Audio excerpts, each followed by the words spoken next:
In exploring the theme of the web of life, I have thus far discussed two principal topics. First, the web considered as selectivity. Experience considered as what we pay attention to on the one hand and what we ignore on the other.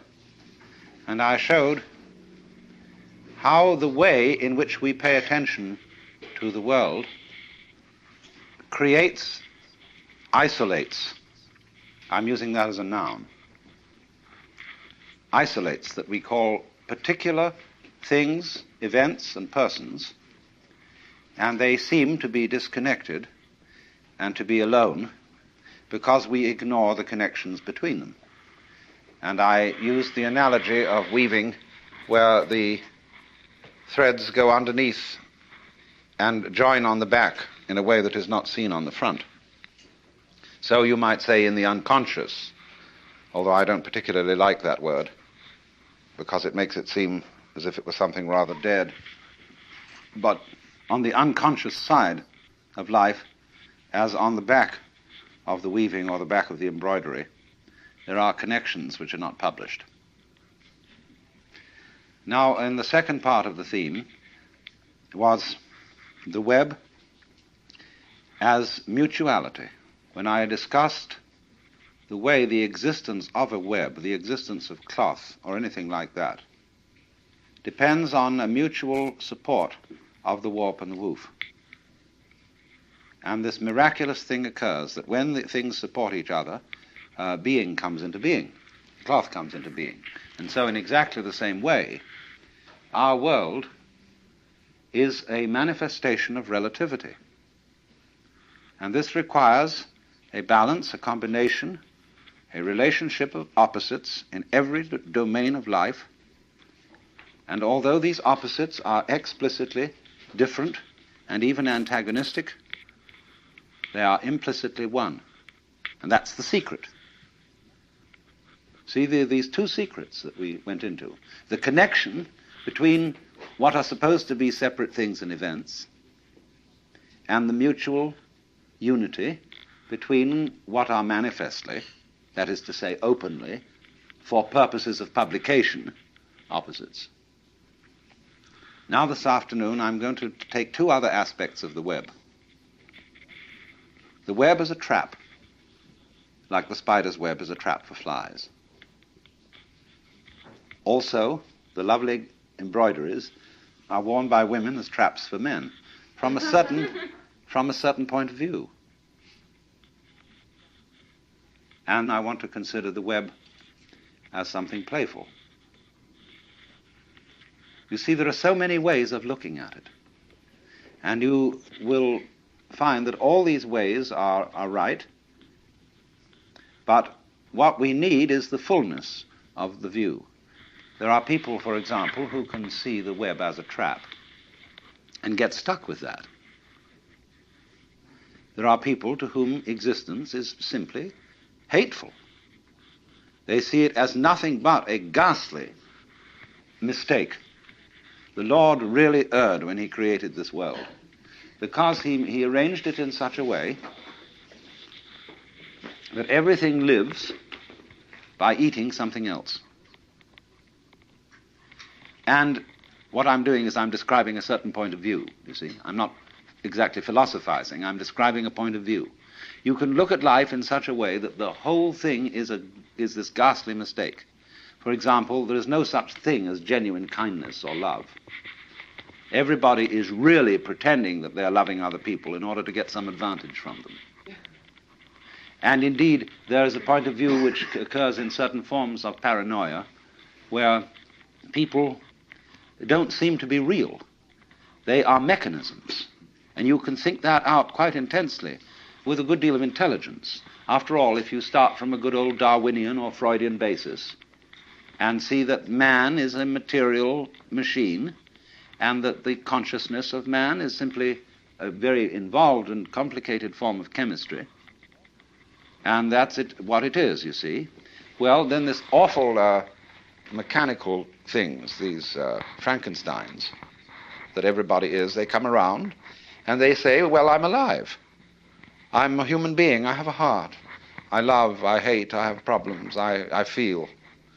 And you feel like saying, come off it. You're just a monster. And you put on the civilized act because really you're just a set of teeth on the end of a tube. And you've got a ganglion behind those teeth, which you call your brain or your alleged mind. And this thing is really basically there for two purposes.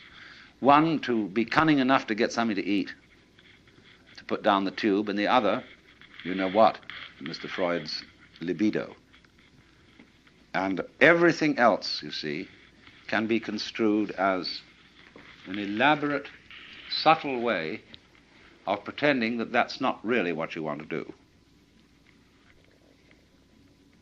But you do, but you put on a great show. Now, some people, according to this view, get mixed up.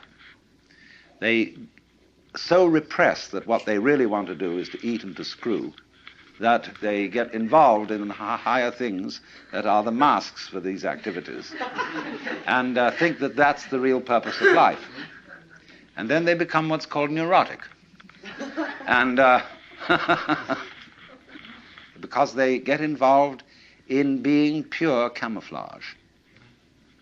So that's what's called escaping from the facts, not looking at life, not looking at reality correctly. Now, this is a very strange thing, you see, that it is partly true that the universe, so far as its biological aspect is concerned, is this weird system that lives by everybody eating everybody else. Only what we do to maintain what is called order and civilization is that various species make agreements, as it were, that they won't eat each other. They'll cooperate and so be an enormous gang which can beat down the others. So the human being is the most successful so far of this gangster arrangement. We are the most predatory monsters on Earth, and we have cooperated to assault the fish and the vegetables and the chickens and the cows and everything, you see. Only we do it by not letting our left hand know what our right hand doeth. In other words, ladies and gentlemen, unless gentlemen happen to be prone to going hunting as a sport, they don't see their food killed. They don't see the slaughterhouse. And so what you get in the butcher, in the market, a steak, you know, is a thing in its own right. It has nothing to do with a cow. A steak is a thing shaped thus and so, and it looks as if it might be like a banana or something like that, you know, and nobody worries. And when a fish is served up, it does indeed look like a fish, but it's not the squiggly, squirmy fish that comes out on the end of a fisherman's line. You know, when you really fish, you realize that the fish doesn't like it very much. Now, there is that absolutely extraordinary side of things that is really terrifying. And so let me repeat the illustration I used of the cross in the net, where one side of it is scissors that cut and eat, teeth that chew and get this thing in, and the opening side of it is like James Joyce's in Ulysses, the girl who says yes, and I said yes, yes, yes. She wants to be absolutely ravaged by her man, you see. So it's open, open, open. But now comes if we take the dark view of things, the horrible view. Excuse me if I go into some rather grisly details, but have you ever heard of a vagina dentata? That is the idea that in the sexual organ of the woman there are teeth. And a lot of men have this fantasy, and so are rendered impotent. They don't make love, because they feel that the price of this blessed experience, this creative experience, this loving experience, is you're going to get trapped. You're going to get emasculated. You're going to lose your precious member. And this is a very ancient fantasy. It appears throughout all known history, because this is simply the woman's come on, where she attracts, but she is out really to get you. She is basically a spider mother, you see, who is selfish and doesn't really love you. Not really, but says she does. And, of course, there are, on the other side, all the tricks of the men, which go without mention.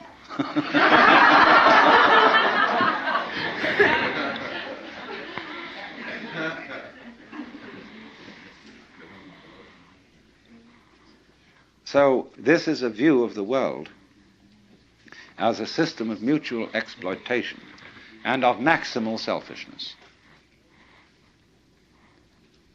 Now, it's a very profitable view to explore.